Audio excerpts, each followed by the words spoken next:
Hi there! So this video for me is a bit of an experiment. So this is a quick version of a video that's around about 50 minutes long. So I'm thinking about trying to do it with some sort of voiceover. Now, apologies for the awful sound in this. Basically, I'm using a microphone from a that's what I call Sing 2 on the Xbox One. So it's just a very, very cheap USB microphone. But still, if the video somewhat works, then what I might do is I might invest in a proper microphone so it sounds better. So if you think that this video here is just a complete waste of time, don't feel bad, just put it down in the comments and then I know not to do them again. If you think that you like the quick versions and the voiceover might add to it because it might make more sense and possibly make the video shorter, then again add it to the comments. Now don't go by the audio on this because obviously it is going to be awful. Just please go, this is just like my first attempt at doing a voiceover on it, so just tell me what you think, but please be honest because I really don't want to waste my time if it's going to just turn out to be absolutely awful. So yeah, sit back, enjoy and see what you think.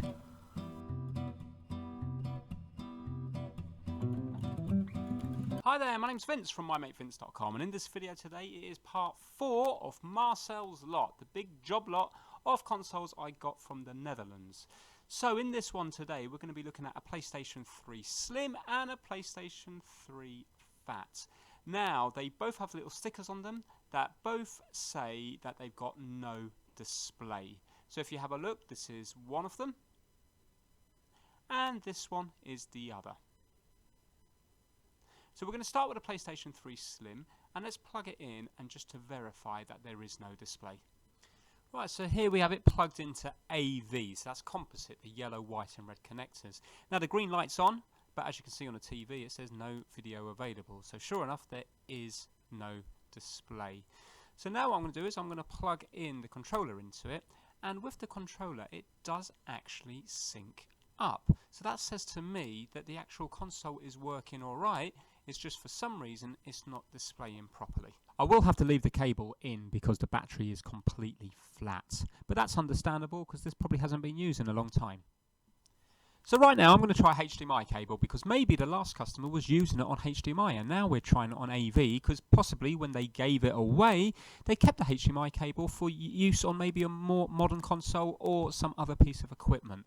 So now with the PlayStation 3 Slim, Super Slim and also the Fat, you can use it on HDMI and AV.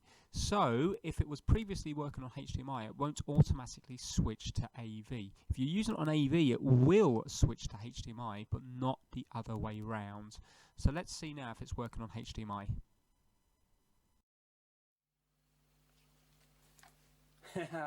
There we go. Right. So there isn't a display problem, it's just that the last person was using it on HDMI and it's working.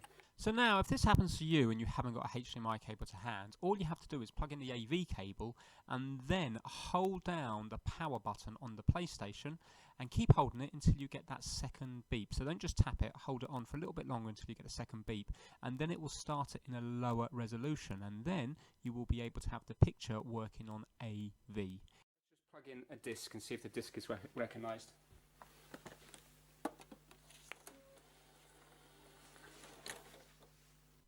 So as you can see the disc is working absolutely fine. So what we're going to do now is we're going to move on to the PlayStation 3 Fat and let's see what the display is like on that one. Let's see what's happening now. So we're plugged in, we have got nothing there, let's turn it on at the back. Right, we've got a little red light there. Good, it turns on. I can hear the fan. No, that's not good.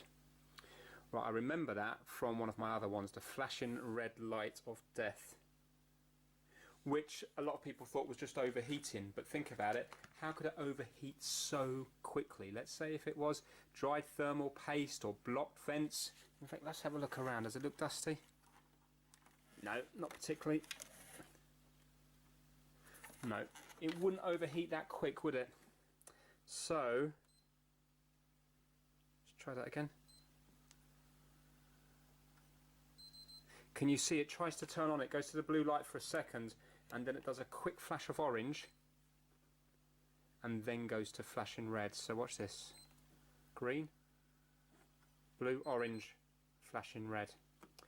Now normally I wouldn't waste my time with this, but when I did my previous trying to fix videos on the PlayStation 3 FAT version, I was told about a new technique which is basically changing the NEC token capacitors. So a lot of people blame the yellow light of death and the red light of death on the CPU or the GPU chips with the solder balls cracking because they were lead-free solder.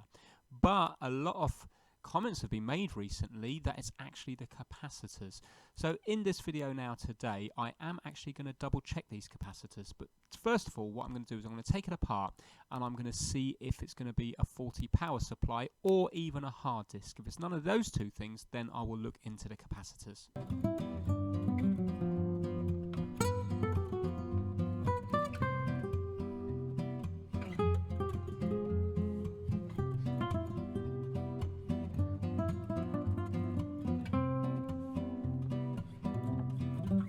Again, we've got the red light here. No, exactly the same. So 100% it's not the power supply. Now let's try a different hard drive just in case it is that's causing the issue. I know it's not the 1.4 here, but I'm thinking it should still turn on and do something. No, again, flashing red light. Right, so I don't believe it's the hard drive or the power supply. Let's get down to this board.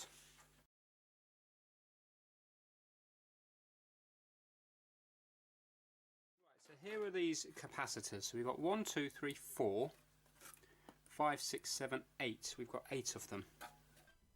So what I'm going to do now is I'm going to try to remove one of these capacitors. I've had a look online, and the recommended thing to do is to start removing the ones from the graphics chip to begin with.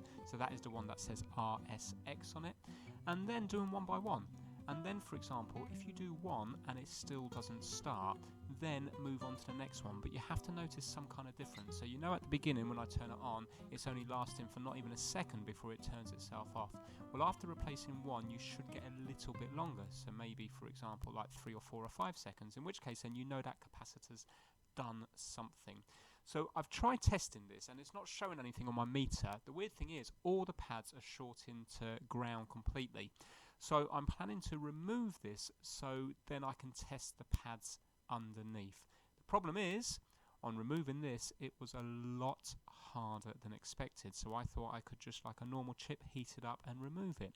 But as you will see in this fast forwarded clip, it was a complete and utter nightmare because they basically have a very soft plastic lid and then the capacitors underneath that, and it took a serious amount of heat in order to remove it, and in removing it I completely destroyed it, and I don't really think there's a way around this. But it doesn't matter because the whole idea is that you're going to be replacing the capacitor with smaller capacitors anyway. So the recommendation is to install 4 capacitors per NEC token capacitor.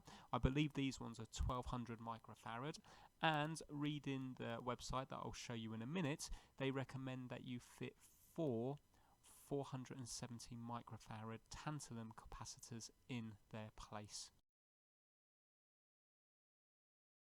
Look, so that's made up of many different layers.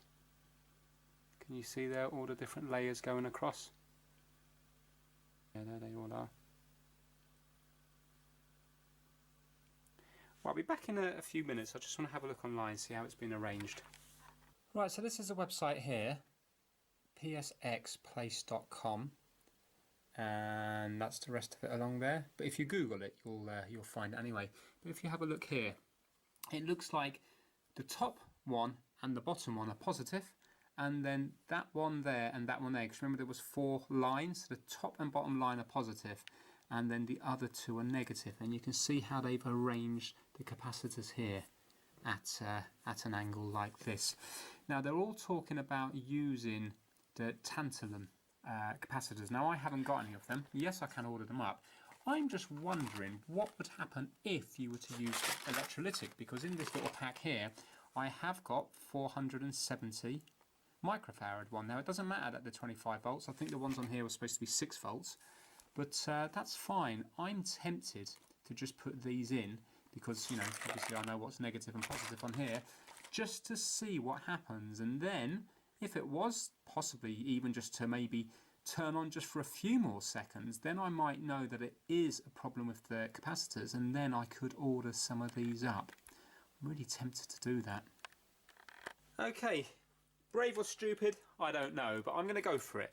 Why not? In the purpose of learning, I'm going to give it a go, because I was reading up, basically the tantalum, I don't know if that's how you pronounce it, they just pack a lot more punch for a smaller size. You can get a lot more capacitance in a much smaller package. So obviously these are going to be ridiculous on here. They're going to be far too big.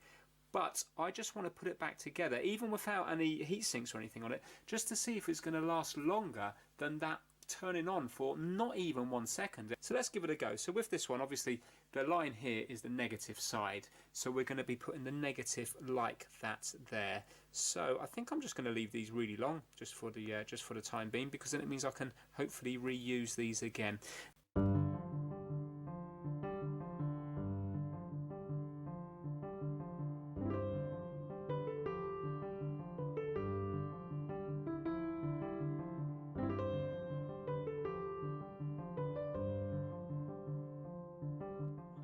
Completely ridiculous, I know, but let's just see if it's going to turn on. So now I'm just wondering how I'm going to get this back together.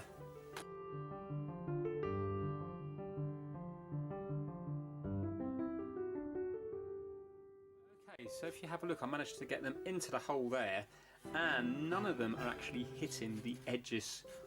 So yeah, I think I will be sort of partially be able to get this back together.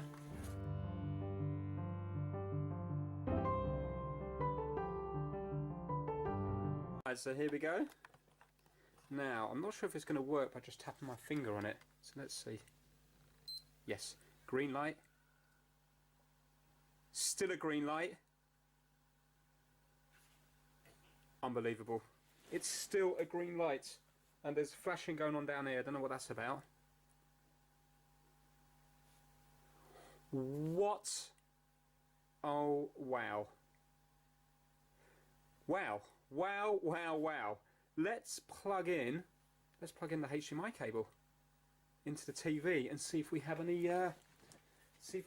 picture. Right, I'm on HDMI 2. Let's see if I can plug this in. Oh, I don't really want to touch anything at the back here. Hold on now. Let's try to lift this up. Remember, this is all exposed. Right, I'm in. Here we go. Look. Yes, it's there. Let's turn off some lights. Oh my god. Right, let's plug in the controller and let's see if we can let's see what's happening. Unbelievable. Right, let's get to a USB port. And yeah, let's hit the button. Yes, that's synced up. Wow, what is this? So it's in, okay, it's in some weird 4x3. Let's just sort that out and get it back to HDMI and see if we can get it back to widescreen, and also change it over to English as well so I can understand what's going on.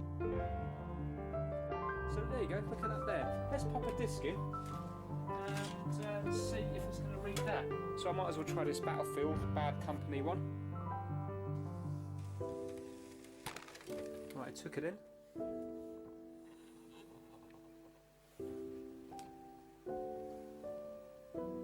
Yeah, there it is.